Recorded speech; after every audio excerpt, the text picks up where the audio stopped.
there is a 5 Series which is a proper luxury car. Then there is this M5 which is proper sports car. But what if you need both categories in a single car? Then please meet the eye-catching i5. Guys, 1 crore 19 lakh rupees के price tag पे ये i5 अपने आप को कैसे sports and luxury car दोनों का blend justify करती है, इस वीडियो के अंदर यही डिटेल रिव्यू के अंदर अपन जानने वाले हैं। क्यों आपको इसे कंसिडर करना चाहिए as a luxury and sports vehicle. चलिए स्टार्ट करते हैं। सबसे पहले बात करते हैं बैटरी पैक की और पावर परफॉर्मेंस की। 83.9 किलोवाट आवर का battery pack, 601 horse power, 795 Nm का टॉर्क और 230 किलोमीटर पर आवर की top speed, 0 to 100 in just 3.8 seconds. अब ये सारी जो बात करी है उसको देखेंगे अपन ड्राइविंग के टाइम पे। स्टार्ट करते हैं डिटेल वॉक अराउंड से। सबसे पहले यहाँ पर आप लोग देख सकते हो, पहचान जाओगे 5 सीरीज़ है, बट मेरे को जो नॉर्मल आइस 5 सीरीज़ है पेट्रोल में जो आती है उससे ये थोड़ी सी ज़्यादा बेटर लगती है, डोंट नो व्हाई। यहाँ पर आप देख सकते हो ग्लोइंग ग्रिल आपको यहाँ पर देखने मिल रही है जो कि क्लोज्ड है। यहाँ पर एडास के लिए रडार दिए हुए हैं, फ्रंट कैमरा, BMW का लोगो और इधर आपके पास में एडवांस LED लाइट्स जो हैं वो सेटअप दिया हुआ है जिसमें लिखा हुआ भी है कि BMW LED। ओके, और यहाँ पर ये ब्लू कलर का जो टिंट है ना वो काफ़ी खूबसूरत लगता है। फ्रंट में पार्किंग सेंसर्स हैं, कार खुद से पार्क भी हो जाती है, ठीक है, वो भी मैं आपको डेमो देके बता दूंगा। उसके अलावा फ्रंट डिज़ाइन जो है वो काफ़ी बढ़िया है, काफ़ी एग्रेसिव जो है वो लगता है और लोग इसको टर्न होकर देखते हैं। साइड में अगर आप आओगे 245/40 R20 फ्रंट व्हील, 20 इंच के अलॉय व्हील्स हैं, एम ब्रेक कैलिपर्स। आपको ये एक चीज़ और बता दूं, ये जो है M60 यानी कि x drive all wheel drive version है और सबसे पावरफुल कॉन्फ़िगरेशन में जो है वो इंडिया में एक ही वेरिएंट में i5 को कंपनी ने लॉन्च करा है। इससे ज़्यादा पावरफुल जो i5 है वो पूरे वर्ल्ड में कहीं पर भी और नहीं आती है। ना ही यहाँ पर अपने पास में दूसरे ऑप्शन है जो कि रियर व्हील ड्राइव हो या ऐसा कुछ हो, सिर्फ एक ही एक्स ड्राइव के साथ में आती है जो कि ऑल व्हील ड्राइव होता है। यहाँ पर आप देख सकते हो BMW का लोगो, आसपास में ब्लू कलर का जो है वो ऐसे ये कवरिंग करी गई है जो रिप्रेजेंट करती है कि कार जो है वो इलेक्ट्रिक है। यहाँ पर M बैच दिया हुआ है, साइड में आपके पास में टर्न इंडिकेटर, कैमरा और इधर आपके पास में रिक्वेस्ट सेंसर है। आपको इसकी ज़रूरत ही नहीं पड़ती है, कार खुद से लॉक अनलॉक जो है वो ऑटोमेटिक हो जाती है। जब आप पास में जाते हो तो और दूर जाते हो तो ऑटोमेटिक लॉक हो जाती है। डी पिलर पे यहाँ पर 5 लिखा हुआ है जो कि अगेन याद दिलाता है अपनी नॉर्मल 5 सीरीज़ की। कार लेंथ में भी जो है वो काफ़ी ज़्यादा है, 5 मीटर से ज़्यादा लेंथ में, 2995 इसका जो है वो व्हील बेस है। अगेन इंटीरियर जो है वो काफ़ी स्पेशियस होने वाला है। अंदर चल के देखेंगे, रियर से ऑलमोस्ट सिमिलर जो है वो लगती है जिसकी अपनी 5 सीरीज़ लगती है। यहाँ पर i5 की ब्रांडिंग, टेल लैम्प, आप फैमिलियर ही होंगे इससे, BMW का लोगो और इधर ये M60 का बैच दिया हुआ है। पीछे भी आपके पास में 6 पार्किंग सेंसर्स हैं और कैमरा दिया हुआ है। और इधर नीचे अगर आप देखोगे तो डिफ्यूज़र काइंड ऑफ ट्रीटमेंट है और पीछे यहाँ पर एक और लाइट जो है वो मिलती है। That's it. काफ़ी बढ़िया सेटअप है, काफ़ी लंबी सेडान जो है वो ये लगती है, मतलब कहीं भी जाओगे ना इसको लोग देखते हैं टर्न होके। ये एक ऑरा बहुत प्यारा है गाड़ी का, ठीक है। फास्ट चार्जर कार सपोर्ट करती है, 10 to 80% अगर आप fast charger, DC fast charger 200 kilowatt के आसपास कर रहे हो तो अराउंड 30 मिनट्स के आसपास में जो है वो ये कार कर लेती है। और अराउंड फास्ट चार्जर से आप 15 मिनट चार्ज करते हो तो 150 किलोमीटर की रेंज जो है वो आपको उससे ऊपर की रेंज मिल जाती है। कंपनी सिंगल चार्ज में क्लेम करती है अराउंड 550 किलोमीटर, बट अप्रॉक्स जो मुझे रेंज मिल रही है वो अराउंड 400 से 450 किलोमीटर जो है वो मिल रही है। पिछले 5-6 दिनों से इस कार को मैं यूज़ कर रहा हूँ। अब रियर सीट जो है वो चेकआउट करते हैं, पर ओके पहले एक बार बूट स्पेस जो है वो चेकआउट करवा देता हूँ। इलेक्ट्रॉनिक टेल गेट यहाँ पर आपके पास में, और इधर देख सकते हैं काफ़ी बड़ा बूट स्पेस जो है वो यहाँ पर आपको मिलता है और साथ ही नीचे एक और स्टोरेज जो है वो मिल जाता है। ये स्टोरेज कंपार्टमेंट काफ़ी बड़ा है, इसमें कोई स्पेस सेवर टायर या अलग से जो है वो व्हील नहीं आता है। सिर्फ एक किट आता है BMW का जिससे आप टायर रिपेयर जो है वो ऑन द स्पॉट कर सकते हैं, ठीक है।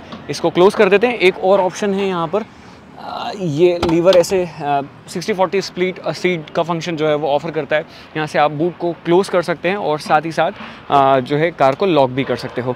अब रियर वाले टायर की प्रोफाइल अगेन अलग है, 275/35 R20 जो है रियर प्रोफाइल टायर यहाँ पर दिया गया है। ग्राउंड क्लियरेंस के मामले में अगेन कार आपको बहुत सोच समझ के निकालनी पड़ेगी, हर कहीं जगह इसको लेके आप नहीं जा सकते हो। मैं थोड़ा सा पीछे जाता हूँ और आपको बताता हूँ कार कितनी लंबी है। मेरे को बहुत दूर जाना पड़ेगा, ये देखो। अब यहाँ से आप देखो, आपको क्लियर दिख रहा होगा कि कार कितनी ज़्यादा लंबी है साइज़ में, ठीक है। तो इट्स लिटरली कार, ओके। अब रियर सीट में देखते हैं स्पेस कि इतना लंबा होने का कार का और बढ़िया व्हील बेस होने का क्या बेनिफिट अपने को यहाँ पर मिलता है। मैं कार को एक बार ऑन कर देता हूँ। अब रियर सीट पे आपको कुछ फीचर्स बता दिए जाए बैठ के। एक तो अंदर आना बाहर जाना काफ़ी बढ़िया फील जो है वो होता है। और फीचर्स में यहाँ पर आप देख सकते हो 4 जोन क्लाइमेट कंट्रोल एसी है, तो पीछे आपके पास में अलग अलग स्पीड वगैरह जो है वो आप कंट्रोल कर सकते हो, टेम्परेचर कंट्रोल कर सकते हो, स्पीड आप यहाँ से कंट्रोल करेंगे। ब्लोअर आपको कहाँ पे चाहिए वो भी आप जो है वो सेट कर सकते हैं। 2 टाइप सी पोर्ट यहाँ पर दी हुई है फ़ोन रखने के लिए, थोड़ा सा स्पेस है, दैट्स इट। और ये एसी वेंट्स है यहाँ पर। उसके अलावा जैसे मैंने आपको बताया था 60-40 स्प्लिट सीट आपको मिलती है, तो कुछ इस तरीके से बेंच जो है ये कंप्लीट फोल्ड हो जाती है, मतलब बेंच फोल्ड क्या होती है 60-40 स्प्लिट हो जाती है। ये चीज़ काफ़ी अच्छी है। वाइड एंगल में थोड़ा सा देख लो, यहाँ पर आप देखो काफ़ी बढ़िया लग्जरी फिनिश देता है, क्योंकि ये टच जो है fit and finish, quality, material top notch. 2 cup holder यहाँ पर है। उसके बाद में जितने भी सीट बेल्ट है सभी पे ये एम ट्रिम जो है वो बना हुआ है स्टिचिंग्स में, काफ़ी प्यारा लगता है। सीट जो है वो थोड़ी सी अपराइट है, तो ये थोड़े से और ज़्यादा बेटर जो है वो हो सकती थी। थोड़ा सा रिक्लाइन एंगल जो है वो और बढ़िया मैं एक्सपेक्ट कर रहा था इसका, बिकॉज जब आप लॉन्ग ड्राइव पे जाओगे तो ये थोड़ा सा आपको जो है वो ऐसे स्ट्रीट जो है वो फील होगा। उसके अलावा आपके पास में ये वाला हेडरेस्ट भी आपको मिलता है एक और, बाकी तो 5 टोटल हेडरेस्ट है। और उसके अलावा एक चीज़ की कमी जो मेरे को लगी, सनवाइज़र जो है वो यहाँ पर नहीं है। तो अराउंड 1,19 लाख रुपीज़ आप एक शोरूम पे कर रहे हो और सनवाइज़र नहीं मिल रहा है। BMW इस चीज़ का प्लीज़ ध्यान रखें, इंडिया में एक्चुअली बहुत ज़्यादा ज़रूरत जो है वो सनवाइज़र की पड़ती है। ऊपर आपके पास में कोटुक हैंडल बार, इधर माइक्रोफोन भी है, अगर फ़ोन आपका कनेक्ट है तो आप आराम से बात कर सकते हैं। 4 माइक्रोफोन आपको मिल जाते हैं चारों ही सीट्स पे। उसके बाद में यहाँ पर आपके पास में टच बेस जो है वो लाइट की कंट्रोल है। इन लाइट की इल्यूमिनेशन जो है वो भी आप सेट कर सकते हैं कि कितनी इल्यूमिनेट जो है वो ये होनी चाहिए, यानी कि कम होनी चाहिए, ज़्यादा होनी चाहिए, वो अपन आगे चल के देखेंगे। उसके अलावा इधर आप अपना इंफोटेनमेंट सिस्टम जो है वो लगा सकते हैं, टैब वगैरह जो भी है, या BMW से पैकेज भी ले सकते हैं, उसके लिए टाइप सी पोर्ट दी हुई है और यहाँ पर वो हैंग हो जाएगा, दैट्स इट। एम्बिएंट लाइट रात में काफ़ी खूबसूरत लगती है। और ये बोबर्स एंड विंकिंस के 17 स्पीकर्स जो है वो यहाँ पर कार के अंदर आपको मिलते हैं और काफ़ी प्यारा साउंड आउटपुट जो है वो गाड़ी देती है। ये आप देख सकते हैं इसका dashboard layout. This car is all about the driver seat. चलते हैं फटाफट से ड्राइवर सीट पे। लेग स्पेस, थाई सपोर्ट, नी रूम, हेड रूम, सब चीज़ें बहुत ही बढ़िया है, कोई दिक्कत परेशानी हजन सच आपको नहीं आएगी। हेड रूम भी मोर देन इनफ है, मेरी हाइट 5'10" है, आराम से 6 फीट 2 इंच का बंदा यहाँ पर आराम से बैठ सकता है। अगर आगे भी 6 फीट का बंदा कार चला रहा है तो स्पेस के मामले में कार में कोई प्रॉब्लम नहीं है, 4 लोग काफ़ी आराम से बैठ सकते हैं। 5वें बंदे को प्रॉब्लम इसलिए आएगी बिकॉज यहाँ पर ये ऐसे हम्प जो है वो बहुत ही बड़ा है, तो ये बिल्कुल प्रैक्टिकल फील नहीं होता है। बाकी सीट की कुशनिंग वगैरह काफ़ी अच्छी है। चलते हैं आगे। अब यहाँ डोर पे आप देखेंगे चारों पावर विंडोज़ के कंट्रोल हैं आपके पास में। ORVM को इलेक्ट्रॉनिकली कंट्रोल कर सकते हैं। मेमोरी सीट के फंक्शन है, लॉक दिया हुआ है।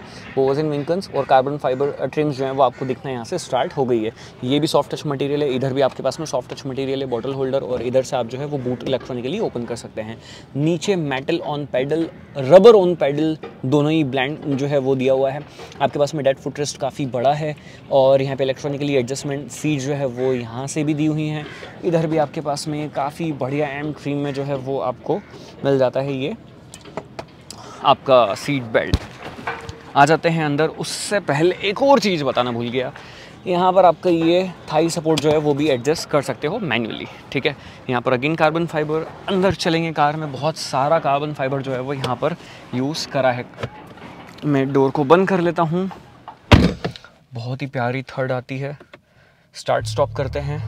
यहाँ पे कई सारे क्रिस्टल वर्क जो है वो भी कार में आपको देखने को मिलेगा। सीट को मैं पीछे कर देता हूँ ताकि अच्छी तरीके से आपको एक एक चीज़ें समझा पाऊँ। एक्चुअली इलेक्ट्रिक कार्स में मोस्टली क्या होने लग गया है, टेक्नोलॉजी बहुत ही ज़्यादा आ गई और काफ़ी एडवांस हो गई है ये कार। जैसे मैंने आपको बताया कि ये लाइट की इल्यूमिनेशन जो है वो आप सेट कर सकते हो, तो ये मतलब किस लेवल पर टेक्नोलॉजी पहुँच चुकी है, ठीक है। सबसे पहले तो फील करो, एक तो ये रेड मतलब कलर का यहाँ पर ये जो दिया हुआ है ये बहुत ही प्यारा लगता है। मेरे को पता चल जाता है कि स्टीयरिंग जो है वो सीधा, ऑफकोर्स पता चल जाता है, बट स्टिल ये एक अच्छी फील देता है, मतलब एक स्पोर्ट्स कार वाली एक बढ़िया वाइब जो है वो ये देता है। उसके बाद में फ्लैट बॉटम स्टीयरिंग व्हील है, यहाँ पर एम दिया हुआ है, कुछ इस टाइप का ये डिज़ाइन है जो कि बढ़िया फील करवाता है। टच बटन यहाँ पर दिए हुए हैं, ऐसा नहीं है कि वो हैप्टिक टच वाला सीन दे दिया है, तो BMW ने ये चीज़ बहुत अच्छी करी है। ना ही कनेक्टेड टेल लैम्प दिए हुए हैं या हेड लैम्प दिए हैं, ये भी चीज़ बहुत अच्छा है, मतलब अलग अलग रखा है, तो बहुत ही सही करा है। मतलब ऐसा नहीं है कि ट्रेंड फॉलो करने के चक्कर में डिज़ाइन कुछ भी कर दें। तो हर जगह से कार दिखने में काफ़ी खूबसूरत लगती है, चाहे अंदर की बात करें या बाहर की बात करें। इधर ये एक ही पैडल है, ये बूस्ट फंक्शन, इधर आप इंडिकेटर वगैरह जो है वो कंट्रोल करेंगे, इधर से आप वाइपर वॉशर वगैरह कंट्रोल करेंगे, ठीक है। बाकी यहाँ पर जो है वो आपको एक और टच बेस्ड जो है वो चीज़ें मिलती है। लाइक अगर आपको लाइट वगैरह कंट्रोल करनी है तो ऑटो पे ही मोस्टली रहती है, ऑटो पे ऑटोमेटिकली सभी चीज़ें काम कर जाती है। बट अगेन फिर भी आपको अगर कुछ करना है तो आप यहाँ से कर सकते हैं ये सभी चीज़ें, ठीक है। रियर डिफॉगर वगैरह आपको ऑन करना है, rear fog lamp rear fog light वगैरह आपको ऑन करनी है, हेडलाइट आपको मैन्युअली ऑन करनी है, ऑटो पे रखनी है, वो सब चीज़ें आप यहाँ से करेंगे। सेटिंग अगर आपको लाइट की ओपन करनी है तो ये कुछ इस टाइप से यहाँ पर जो है वो ये सेटिंग आ जाती है लाइट की, वो सब चीज़ें आप यहीं से कर सकते हो। तो ये चीज़ बहुत अच्छी है। फिर उसके बाद में आपको यहाँ पर स्क्रीन जो है वो देख सकते हो, काफ़ी बड़ी स्क्रीन जो है वो यहाँ पर मिलती है। अगेन कनेक्टेड स्क्रीन है और काफ़ी बढ़िया, मतलब एक ड्राइवर साइड टिल्टेड भी है थोड़ा सा ये सेंटर कंसोल, तो काफ़ी एक कनेक्टेड सा फील जो है वो कार के अंदर आता है, बढ़िया लगता है। और एक और अटेंशन टू डिटेल आपको दिखाना भूल गया यार इतनी सारी चीज़ें ना कार के अंदर, मेरी खुशी देख के आपको पता चल रहा होगा। ये देखो यहाँ पर भी ये एम कलर के अंदर स्टिचिंग जो है वो करी गई है। कितनी सारी जगह जो है वो BMW ने अपना ध्यान रखा है यहाँ पर, ठीक है। फिर यहाँ पर आप देखो ये सॉफ्ट टच मटेरियल है, मतलब पैर यहाँ पर रेस्ट पोजीशन पर रहेगा, कोई दिक्कत परेशानी एज सच नहीं है। मेरे को पहले लगा था कि यार यहाँ पे प्रॉब्लम आएगी, बट बिल्कुल प्रॉब्लम जो है वो एज सच नहीं आई है, ठीक है। तो आराम से यहाँ पर पैर रह जाता है। तो इधर की सारी चीज़ें ये हो गई है। यहाँ पे इंस्ट्रूमेंट क्लस्टर में बेसिक जो BMW में मोस्टली सारे फीचर्स होते हैं उस टाइप से ये एज सच कुछ बहुत ज़्यादा ऐसे मेरे को नया देखने जो है वो नहीं मिला है। एक स्क्रीन जो है वो पॉपअप होकर आती है। सेटिंग में अगर आप जाते हैं तो लेआउट वगैरह जो है वो आप चेंज कर सकते हैं। यही सभी चीज़ें जो है वो कार के अंदर है। जो भी आपको रखना है वो आप देख सकते हो। वो आपकी HUD भी जो है वो यहाँ पर हेड अप डिस्प्ले भी है, तो उसका भी लेआउट वगैरह आपको चेंज करना है, वो सब चीज़ें आप यहाँ से कर सकते हैं। तो दैट्स इट। नेविगेशन अगर आपको लगाना है, G-फोर्स मीटर है यहाँ पर, तो इन सब चीज़ों को आप यहाँ से बहुत ही अच्छी तरीके से देख पाएंगे, ठीक है। तो ये हो गई इस वाले स्क्रीन की बात। यहाँ पर आपको बता रहा है कार कितनी चार्ज है, कल रात में जो वापस चार्ज करवा के लाया हूँ मैं, टाइम बता रहा है और कितनी चल जाएगी, रेंज इधर बता रहा है और टेम्परेचर बता रहा है बाहर का, ओके। अब देखते हैं यहाँ पर मेन जो पूरा कमाल है, जो माहौल है वो यहीं पे है, ठीक है।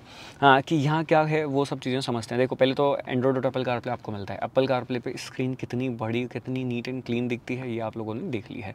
अब यहाँ पर ये जो ऑल ऐप में आप जाएंगे ना, तो ये इतने सारे हैं ना, इनको जब कार चलाते चलाते मतलब यूज़ करना थोड़ा सा टफ सा जो है वो हो जाता है। तो ये मेरे को थोड़ा सा लगा कि इसके ऊपर जो है वो कंपनी को थोड़ा सा वर्कआउट करना चाहिए। खैर ठीक है, धीरे धीरे जब आप कार परचेज़ कर लोगे तो हर एक चीज़ आपको कहाँ पे है, कैसे है, वो सब चीज़ें आप जो है वो देख पाओगे, समझ पाओगे, कोई दिक्कत हैज़न सच आपको नहीं आएगी। बट स्टिल स्टार्टिंग में थोड़ी सी प्रॉब्लम जो है वो हैज़न सच आपको आएगी, बिकॉज बहुत सारे मेन्यू जो है वो यहाँ पर मेन्यू ऑप्शंस जो है वो दिए गए हैं। फिर आपके पास में ये जेस्चर कंट्रोल वगैरह जो है वो सभी आपको मिल जाता है। आपको म्यूज़िक सिस्टम वगैरह जो है वो साउंड कम ज़्यादा करना है, बहुत सारी चीज़ें जो है वो आप इससे कर सकते हैं, ओके। जो मेन चीज़ें हैं वो है, जैसे देखो एक तो एम्बियंट लाइट हो गया, ड्राइवर रिकॉर्डिंग फंक्शन है जिसमें यहाँ पर ये कैमरा लगा हुआ है, मैंने ये टेप लगाई हुई है कैमरे के ऊपर, ठीक है। तो इस पर आप सेल्फी वगैरह ले सकते हो, रिकॉर्ड वगैरह करना है आप कर सकते हो, दैट्स इट। और उसके बाद में ड्राइविंग स्टेटस पे जाते हैं। उसके बाद में ड्राइवर असिस्टेड फंक्शन जो है वो यहाँ पर आपको मिल जाता है। फिर ये आपकी जो है मतलब लाइक कंट्रोल कैसे करना है कार को, चेसी कंट्रोल वगैरह जो है वो सब चीज़ें। यहाँ पे स्नो चेन का भी ऑप्शन जो है वो आपको दिया हुआ है। फिर उसके बाद में मोड्स में जो है वो जाते हैं, तो मोड्स का सबसे बढ़िया चीज़ मेरे को लगती है यहाँ पर आपके पास में पर्सनल, स्पोर्ट्स, एफिशिएंट में भी एक और चीज़ है, मैक्सिमम रेंज जो है वो आप यहाँ पर सेट कर सकते हो, मतलब कार की। जैसे सपोज़ क्या होता है कि अगर जैसे आप बहुत लो हो बैटरी पे, तो आप एक्टिव मैक्सिमम रेंज कर दो, सभी चीज़ें जो है वो बंद हो जाती है। ऑलमोस्ट कार जितनी मैक्सिमम रेंज निकाल सकती है वो निकालती है। एक्सप्रेसिव पे अगर आप करोगे तो इस पर एक अलग, जैसे एक्सेलरेट करते हो तो साउंड आता है, रिलैक्स, डिजिटल आर्ट, साइलेंट, उस तरीके से। स्पोर्ट्स में डालते से क्या साउंड करती है मतलब, और जो सीट है वो भी आपको ऐसे होल्ड कर लेती है, बेल्ट जो है वो टाइट हो जाता है, बहुत सारी चीज़ें गाड़ी के अंदर है। एक्सटीरियर की लाइट अपने अकॉर्डिंगली जो है वो एडजस्ट कर सकते हो। इंटीरियर की लाइट जो है वो आप यहाँ पर मैं आपको बता देता हूँ, ये देखो जी, अभी तो ये मिक्स पूरा जो है वो ब्लू रेड ऐसी ये जो थीम बनी हुई है, ठीक है। यहाँ पर इसको आप चेंज इसलिए नहीं कर पा रहे हो क्योंकि लिए आपको इसमें पर्सनल पे डालना पड़ेगा। पर्सनल में डालने के बाद में अगर आप इंटीरियर पे जाओगे, ओके, एम्बियंस, और ये यहाँ पर आप आओगे तो आप चेंज कर पाओगे, और कुछ इस टाइप से ये चेंज होते हुए आपको नज़र आएगा, ठीक है। ये देख सकते हैं आप। तो इस तरीके से ये एम्बियंस इसका जो है वो चेंज हो रहा है। इसमें भी आपको कलर किस टाइप से चाहिए वो सब आप कर सकते हो। मोड जब भी आप चेंज करोगे तो उसके अकॉर्डिंगली यहाँ पर लाइट वगैरह जो है वो एडजस्ट हो जाएगी। अभी एक्सप्रेसिव मोड में डाला है, यहाँ पर ये देखो सन ब्लाइंड ओपन हो गया। सन ब्लाइंड इसका ओपन खुलता है, ओपन इस तरफ से होता है, उल्टा ओपन होता है, ठीक है। मून रूफ आपको मिलता है, सन रूफ नहीं मिलता है ऐसे कि जो ओपन हो जाए, ठीक है। और ये ऑटोमेटिकली एक म्यूज़िक जो है वो यहाँ पर ऑन हो गया है। खैर अभी मैं इसको बंद कर देता हूँ, पर्सनल मोड पर वापस से डाल देता हूँ, ठीक है। और आपके पास में ड्यूल जोन क्लाइमेट कंट्रोल है जिसको आप यहीं से एडजस्ट कर सकते हैं। सीट आपकी वेंटिलेटेड फंक्शन के साथ में आती है। यहाँ पर एसी वेंट्स आपके दिए हुए हैं जिनको आप यहाँ से कंट्रोल करेंगे, और यहाँ पर एक स्क्रीन है। इनका जो टच है ना, ये रिस्पॉन्स थोड़ा सा अलग है। ओके, ये रिस्पॉन्स नॉर्मल वाले इस टच का अलग है, इस टच का अलग है। तो मोस्टली आप जब यहाँ से आते हो तो आप यहाँ पे ऐसे टच करते हो, तो ये ऐसे कुछ होता नहीं, आपको थोड़ा सा ऐसे प्रेस करना पड़ेगा। तो ये थोड़ा सा डिफरेंट लगा मेरे को ऐसा लग रहा था कि सेम ही टच अगर ऐसे होता तो ज़्यादा बेटर है, बट ये है कि यहाँ पे हाथ वाथ ऐसे गलती से लग जाएगा तो कुछ होगा नहीं, थोड़ा सा आपको प्रेस करोगे तभी हो जाएगा। ओके, बट यहाँ पे सीन पता है क्या, ये फीडबैक नहीं आता है। मतलब आप इसे प्रेस करते हो ना तो फीडबैक ऐसे आना चाहिए, वो चीज़ नहीं आती है। अगेन ये पूरा कार्बन फाइबर जो है वो दिया हुआ है। उसके अलावा यहाँ पर ये ग्लव बॉक्स आपके पास में, लाइट, दैट्स इट। उधर आपके पास में ऑलमोस्ट सारी चीज़ें काम की आपको मिल जाती है। सीट काफ़ी बड़ी है, ये अपॉल्स्ट्री बहुत ही बढ़िया है। बल्कि अगर आप हैं तब भी आपको आराम से सीट होल्ड कर देगी। काफ़ी बढ़िया कुशनिंग आपको जो है वो देखने मिलेगी, मज़ा आ जाएगा आपको, ट्रस्ट मी। यही सभी चीज़ें जो है वो गाड़ी के अंदर है। सेटिंग में अगर आप जाएंगे तो कई सारी चीज़ों की सेटिंग आपको मिलती है, जैसे जेस्चर कंट्रोल हो गया है, पॉप अप नोटिफिकेशन, वेले पार्किंग, तो यही सभी चीज़ें हैं। आई ड्राइव सेटिंग जो है वो आप यहाँ से कर सकते हैं। उसके अलावा बैक करते हैं, ओके, मेन्यू में आ जाते हैं। अब हाँ, मैं ये कहाँ से चला रहा हूँ, तो ये देखो, क्रिस्टल आपके पास में ये रोटरी नॉब है, क्रिस्टल आपके पास में वॉल्यूम कंट्रोलर है, क्रिस्टल आपके पास में गियर एंगेजर है, स्टार्ट स्टॉप बटन भी क्रिस्टल में जो है वो दिया हुआ है। तो 4 ये क्रिस्टल पीस यहाँ पर यूज़ करे गए हैं। उसके बाद में यहाँ पर ये हैप्टिक टच से सारे स्विचेस लाइक आपके एक्सेस होते हैं। यहाँ पर आपके पास में आर्मरेस्ट में डिसेंट स्टोरेज जो है वो आपको मिल जाती है। और आपके पास में यहाँ पर वायरलेस चार्जर है जो कि एक ही है, इस तरफ है राइट साइड में, लेफ्ट साइड में नहीं है। 2 कप होल्डर जो है वो यहाँ पर कार के अंदर दिए हुए हैं, ठीक है। That's it. यही सभी चीज़ें गाड़ी के अंदर यहाँ पे आपको देखने मिल रही है। एक टाइप सी पोर्ट यहाँ पर है, 2 है एक्चुअली, ये देखो 2 टाइप सी पोर्ट आपको यहाँ पर मिलती है गाड़ी के अंदर, 2 पीछे, 4 पीछे मिल जाती है। और ऊपर अगर आप देखोगे तो ऑटो डिमिंग IRVM आपके पास में है। यहाँ पर आपके पास में ये टच बेस्ड लाइट है। हाँ, अब देखो मैं लाइट का एक बार बता देता हूँ आपको, मैंने बताना भूल गया ना। इंटीरियर में लाइट में आएंगे, रीडिंग लैंप्स में आएंगे। अब देखो मैं क्या कर रहा हूँ, आप लोग यहाँ से देखना, ठीक है। मैं स्क्रीन से करूँगा, मैं यहाँ पर हाथ ही नहीं लगाऊंगा, ओके। लाइट्स मैंने ऑन करी, एक लाइट ऑन करी, ठीक है। अब उसकी ब्राइटनेस मेरे को कितनी रखनी है, देखो ब्राइटनेस कम ज़्यादा हो रही है, आपको दिख रही होगी, ठीक है। नहीं दिख रही, एक बार वापस से करके बताता हूँ। ये देखो, ये ब्राइटनेस मैंने कम कर दी है, ये ब्राइटनेस बढ़ा दी। ये चीज़ हो रही है यहाँ से। आप कार की सारी लाइट्स को यहीं से कंट्रोल कर सकते हो। सारी एक साथ लाइट्स आपको ऑन करनी है, आप यहीं से ऑन या ऑफ जो है वो कर सकते हैं। तो बहुत ही बढ़िया तरीके से, और इनकी ब्राइटनेस जो है वो आप इंडिविजुअली जो है वो एडजस्ट कर सकते हैं। तो बड़े काम का फीचर जो है वो मेरे को ये लगा। और बाकी तो मेरे स्क्रीन पे जो है वो यही होता है, एप्पल कारप्ले वगैरह, दैट्स इट। सन वाइज़र की अगर बात करें तो यहाँ पर आपके पास में लाइट वैनिटी मिरर के साथ में है, और ये जो है आपके एक्सटेंडर फंक्शन के साथ में नहीं आते। खैर ठीक है, कितनी एक्सटेंड करोगे उतनी ज़्यादा जगह भी नहीं है। इधर भी आप देखोगे तो आपके पास में ये एम्बियंट लाइट आपको मिलती है, वैनिटी लाइट मिलती है, ठीक है। ऊपर का ये मटेरियल जो है वो सॉफ्ट टच बहुत अच्छा है। मून रूफ दिया हुआ है। सारे मैन्युफैक्चरर्स जो भी आप देख रहे हो, प्लीज़ मून रूफ ही दो, मत दो सनरूफ। ऊपर से निकल के एक्सीडेंट हो रहे हैं, तो बेटर है कि मून रूफ ही अच्छा है। इंडिया में तो रिक्वायरमेंट ही नहीं है, मून रूफ की भी रिक्वायरमेंट नहीं है।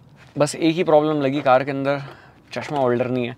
तो या तो आप सनग्लास यहाँ पर रखोगे अगर 2 फ़ोन नहीं रखे हुए हैं तो, या तो फिर आपको ऐसे पहन के बैठना पड़ेगा, दैट्स इट। चलते हैं, चला के देखते हैं कि चलाने में i5 कैसी लगती है। तो चलिए अब मैं आप लोगों को अपना ड्राइव इंप्रेशन शेयर कर देता हूँ कि ओवरऑल चलाने में कार मुझे कैसी फील हुई है। पिछले जो हफ्ते भर में मैंने इसको एक्सपीरियंस करा है, ओवरऑल कैसा एक्सपीरियंस रहा है। तो सबसे पहले मैं आपको इसका पावर जो परफॉर्मेंस है वो एक्सप्लोर करवा देता हूँ। उसके बाद में ही जो है वो अपन बाकी सब चीज़ों के बारे में बात करेंगे, because it's all about luxury and sports car. मैंने जैसा कि इंट्रो में बोला था, मैं कंप्लीट स्टॉप तो नहीं हो सकता हूँ, बट ठीक है, ट्राई करता हूँ। हाँ ठीक है, अभी कोई भी नहीं है मेरे पीछे। Launch control activate.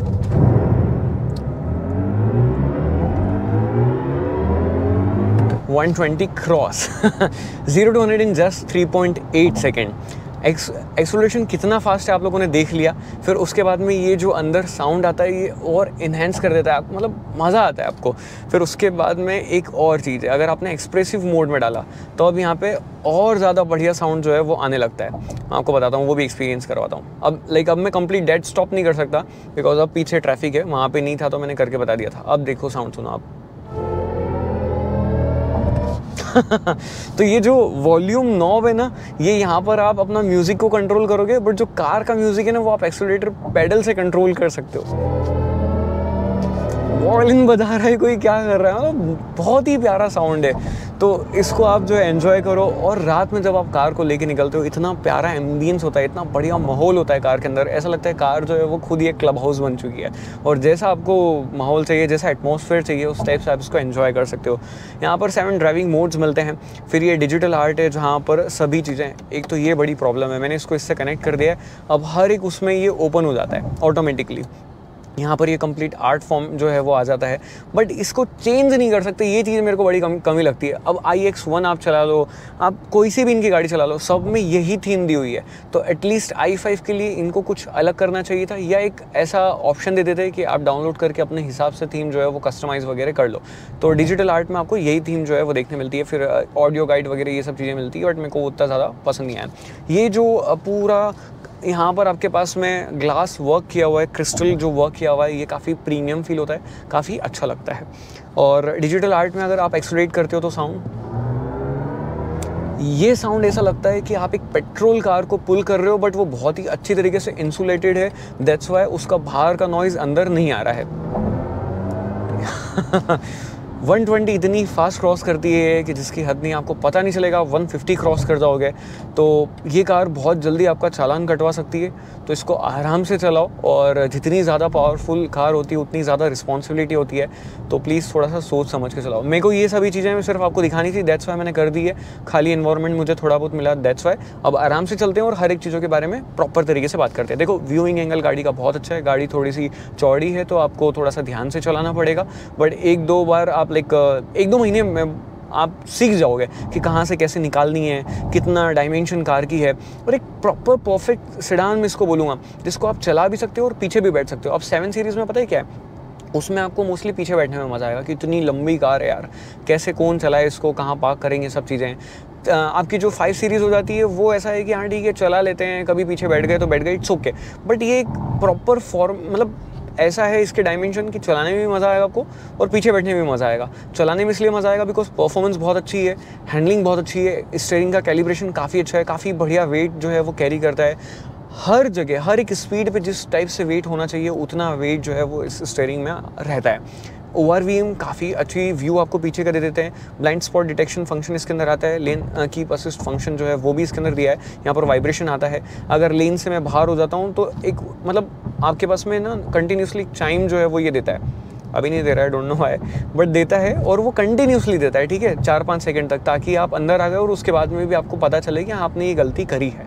तो ये चीज़ बड़ी मस्त लगी मुझे। फिर BMW ने यहाँ पर वो ऐसे मग जैसे जो है वो हैप्टिक टच वगैरह वाले स्विचेस नहीं दिए, प्रॉपर स्विच दिए हैं। तो अब इनको आप टच करते हो, फिर आपका HUD इतना बड़ा है कि वहाँ पर एक अलग ही स्क्रीन आपको मिल जाती है, मतलब 1, 2 और 3 स्क्रीन आपको यहाँ पर मिल रही है, और उसमें आप हर एक चीज़ें जो है प्रॉपर तरीके से एक्सेस कर सकते हो, चला सकते हो। तो ये बड़े ही कमाल की चीज़ जो है वो मुझे यहाँ पर लगती है। फिर आपको क्या कंटेंट वगैरह देखना है वो यहीं से आप सेट कर सकते हो आपका ड्राइवर डिस्प्ले के अंदर। और ये डिस्प्ले तो आप मोस्टली जो है वो सभी चीज़ें यहीं से आप एक्सेस करोगे, जो भी आपको चलाना है, सॉन्ग चलाना है, एप्पल कारप्ले चलाना है। एप्पल कारप्ले आप देखो यार कितना बड़ी स्क्रीन में ये ओपन होता है, और ऐसा लगता है कि यार iPad यहाँ पर लगा दिया गया है, बड़ा मस्त सा जो है वो लगता है। बट एक चीज़ और है, ये जो मेन्यू में आप जाओगे तो इतने सारी चीज़ें हैं ना, ये थोड़ा सा डिस्ट्रैक्ट करती है आपको, कि आपको छोटी सी चीज़ ढूंढनी है ना, तो आपको बहुत मतलब ऐसे ये ध्यान इधर उधर जो है वो करना पड़ेगा और थोड़ा सा टाइम लगेगा। तो ये आपको और ज़्यादा बेटर जो है वो BMW कर सकती है, क्योंकि एक तो स्क्रीन बहुत बड़ी है, फिर बहुत सारे मेन्यू जो है वो आ जाते हैं, तो ऑप्टिमाइज़ करने के लिए जो है वो देना चाहिए। इंफोटेनमेंट के लिए खैर अलग है, व्हीकल के लिए अलग है, ऑल एप्स अलग है, बट स्टिल एक और ऐसा मेन्यू दे दे कि जिसको आपको सिलेक्टेड जो आपको चाहिए कि सबसे ज़्यादा आप 4-5 चीज़ों को यूज़ करते हो, उसको आप वहाँ पर लगा दो। फिर उसके ऊपर जो ये शटल आती है, इसमें ये डू नॉट डिस्टर्ब वगैरह, HUD आपको बंद करना है रात में, अगर आपको वो आपका व्यू ऑब्स्ट्रैक्ट कर रहा है, आपको नहीं पसंद आ रहा है, तो आप यहीं से आप हेड अप डिस्प्ले जो है वो बंद कर सकते हो। तो कुछ शॉर्टकट्स भी जो है वो यहाँ पर दिए हुए हैं। आपकी ID स्विच करनी है, आपके घर में 3-4 लोग अलग अलग चला रहे हैं, तो वो आप यहीं से कर सकते हो। ये चीज़ बहुत बढ़िया है। फिर इंटीरियर में यहाँ पर आपके पास में कैमरा भी है, सेल्फी वगैरह लेनी है तो आप वो ले सकते हो। इसका मीनिंग मेरे को आज तक समझ भी नहीं आया।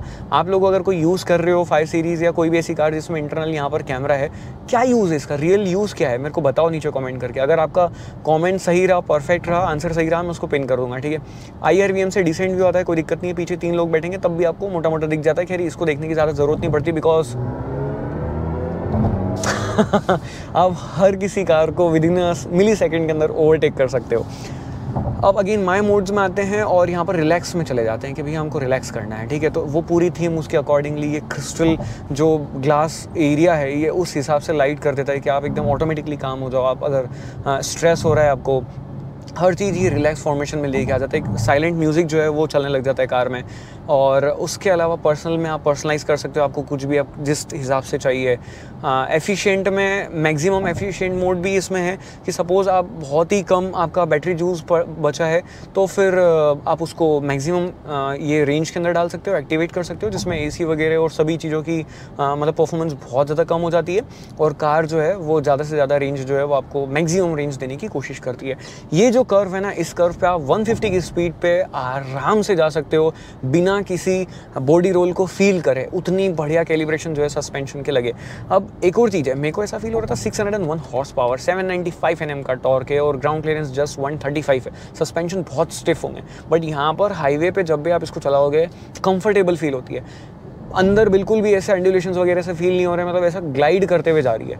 बट अगर आप नैरो रोड्स पे चला रहे हो, आप सिटी में चला रहे हो, पोर्टल्स पे चला रहे हो, स्पीड बम्प्स पे से आपको निकालना है, आपको कहीं पे भी जाने के पहले 2 बार सोचना पड़ेगा। आपको पता है कि वहाँ के रास्ते कैसे हैं तो आप इस गाड़ी को लेके जाओगे। अदरवाइज आपके पास में एक ऑल्टरनेटिव एसयूवी होनी चाहिए। तो ग्राउंड क्लियरेंस का जो है ना वो आपको थोड़ा सा ध्यान रखना पड़ेगा। एक्चुअली शॉट इसलिए चेंज हो गया, गोप्रो बंद हो गया था गर्म होकर। तो ये गोप्रो से अगर कोई देख रहा हो ना तो थोड़ा अच्छा कैमरा बना लो यार। 50-50 हज़ार रुपये में खरीद रहे हम ये कैमरा आपके। Let it be come to the point.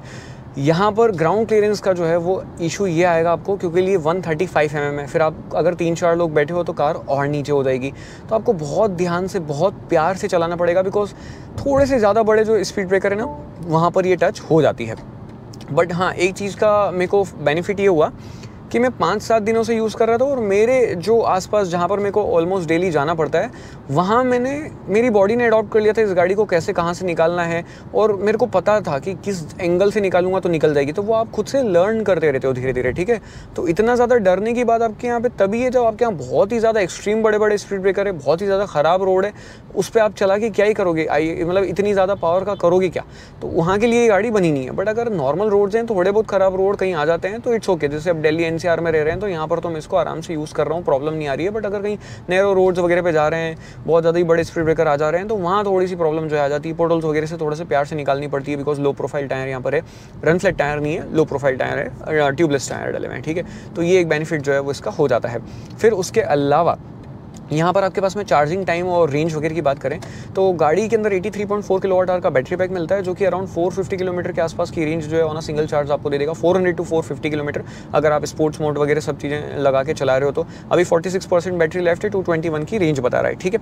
अब अगर आप सपोज आराम से चलाते हो, एफिशिएंट या रिलैक्स मोड में अगर आप डाल के चलाते हो तो डेफिनेटली जो है वो आपको 500 किलोमीटर के आसपास भी जो है वो कार रेंज दे सकती है। ऐसी कोई बड़ी बात नहीं। 556 किलोमीटर की WLTP क्लेम्ड रेंज जो है वो गाड़ी के अंदर आपको मिलती है। और अब MVH की अगर बात करें तो देखो सिर्फ टायर नॉइज़ जो है वो हल्की सी अंदर आती है, दैट्स इट। क्योंकि कार एक तो बहुत नीचे है और फिर 20 इंच के बड़े टायर जो है वो इसके अंदर लगे हुए हैं। उसके अलावा कोई एम्बियंस मतलब बाहर से जो नॉइज़ है वो अंदर नहीं आती। एम्बियंस आपको बहुत साइलेंट रहता है, बहुत बढ़िया केबिन जो है वेल इंसुलेटेड मुझे लगा। और साइलेंस मोड में डाल दो ना तो थोड़ा सा और ज़्यादा पता नहीं क्या क्रिएट करता है ये, और साइलेंस जो है वो फील होता है। और म्यूज़िक सिस्टम इतना अच्छा है कि अब जैसी हल्की सी टायर नॉइज़ भी अगर आप फील कर रहे हो, आपको याद आ गया टायर नॉइज़ आ रही है मेरी गाड़ी में। ओवर्स एंड विंकन्स का साउंड सिस्टम जो है वो इसके अंदर आपको मिलता है और बहुत ही बढ़िया लाउड म्यूज़िक सिस्टम आपको मिलता है। बहुत ही प्यारा बेस है, पर्सनलाइज आपको उसको कस्टमाइज़ कर सकते हो पर्सनल लेवल पे। आपके किस टाइप का म्यूज़िक सिस्टम का आपको आउटपुट मिलना चाहिए वो भी फीचर इसके अंदर है। तो आप हर चीज़ जो है वो कर सकते हो इसके अंदर। नेक्स्ट, ब्रेक्स वगैरह अच्छे हैं, बट जब आप हाई स्पीड पे होते हो, अगर जैसे आप सिटी ट्रैफिक में चला रहे हो, एकदम आपने हार्ड एक्सीलरेट करा, वहाँ पर ब्रेकिंग बाइट्स थोड़ी सी और ज़्यादा बढ़िया जो है वो होनी चाहिए थी, थोड़ी और ज़्यादा एग्रेसिव होनी चाहिए थी। मेरे को ऐसा फील हुआ। बट अगर आप हाईवे वगैरह पे चल रहे हो तो काफ़ी अच्छी स्टॉपिंग पावर वगैरह आपको इस कार से मिल जाती है। और एक और चीज़ है, मतलब एक बार ऐसा हुआ था कि मैं काफ़ी फास्ट हूँ और मेरे को कार रोकनी है, मैंने इसको फटाक से B में कर दिया। अब वो एडास भी वर्क करने लग जाता है। उससे होता क्या है कि कार ब्रेक भी जो है वो मारने चालू कर देती है, ऑटोमेटिक भी ब्रेकिंग जो है वो लेना चालू कर देती है। ये चीज़ बड़ी जो है वो मस्त मेरे को इस कार की लगी। और आप नॉर्मल भी ब्रेकिंग ले सकते हो, तो हैज़न से कभी प्रॉब्लम तो नहीं आएगी। बट हाँ, कभी बहुत ज़्यादा ऐसे इमरजेंसी है तो डेफिनेटली उसको आप यूज़ कर सकते हो। उसके अलावा चलाने में बहुत अच्छी है। स्टीयरिंग वगैरह के बारे में बात कर ली, ब्रेक्स के बारे में बात कर ली अपन ने, ड्राइवर सीट से काफ़ी अच्छी फील होती है। ओवरऑल सारे फीचर्स वगैरह आपको काम के मिल जाते हैं। जो चीज़ मुझे अच्छी नहीं लगी या बोल सकते हैं कि होनी चाहिए थी कार में, मिसिंग लगी, देखो पीछे सन कर्टन्स जो है वो होने चाहिए थे, ग्रीन ग्लास थोड़े से होने चाहिए थे। यूवी कट है बट एकदम ग्रीन ग्लास नहीं है, कंप्लीट जो है ऐसे सनलाइट यहाँ अंदर आती है तो गाड़ी गर्म होती है। फिर ब्लैक इंटीरियर आपको मिलता है तो और ज़्यादा गर्म होती है, ठीक है। एसी की परफॉर्मेंस आपको अच्छी मिलती है बट स्टिल बार उसके लिए कंटिन्यूसली एसी आपको यूज़ करना पड़ेगा थोड़े ज़्यादा नंबर्स पे, तो ये एक थोड़ा सा लगता है। और उसके अलावा कार के अंदर जो है वो एयर सस्पेंशन अगर ऑप्शनल मिल जाते तो मज़ा आ जाता। जो ग्राउंड क्लियरेंस वाला मसला है वो आपका सॉल्व हो जाता। वो चीज़ जो है वो मन में रहती नहीं थोड़ा सा अभी कि कहीं निकाल के जाना है तो सोचना नहीं पड़ता, आप आराम से लेके जा सकते थे। तो वो भले ऑप्शनल दे देते, स्टैंडर्ड नहीं देते, बट दे सकते थे कंपनी, बिकॉज इंडिया में पता है कि ग्राउंड क्लियरेंस कैसा है। तो अगर आपके पास में एक्स्ट्रा कोई एसयूवी वगैरह घर में है कि हाँ बहुत ज़्यादा ख़राब रास्तों पे जाना है तो उसको आप लेके चले जाओगे, देन आप इसको ऑप्ट कर सकते हो। डेली अगर आपको चलानी है, फैमिली के साथ जाना करना है कहीं पर भी, आप आराम से जाओ, अच्छे रोड्स पे रोज़ चलाओ, फ्रेंड के साथ रात में जाना है, वीकेंड पे अपने पार्टनर के साथ जाना है एक बढ़िया सी ड्राइव पे, मज़ा आ जाएगा यार। एक लग्जरी और स्पोर्ट्स कार का प्रॉपर ब्लेंड जो है वो आपको इस गाड़ी के अंदर मिलता है। एंड ट्रस्ट मी, इससे बढ़िया कॉम्बिनेशन 1,20,00,000 रुपए के अंदर जो है वो दूसरा इंडियन मार्केट में तो अवेलेबल नहीं है। That's it from my side. यही था मेरा first complete impression on the BMW i5। Still अगर आपको ऐसा लगता है कि कुछ और आपको देखना है, कुछ और आपको पूछना है, जानना चाहते हो तो नीचे कमेंट कर सकते हो। इंस्टा फेसबुक पे जो है वो कनेक्ट हो सकते हो। बाकी मिलते हैं नेक्स्ट वीडियो में। Till then guys, please drive safe, ride safe.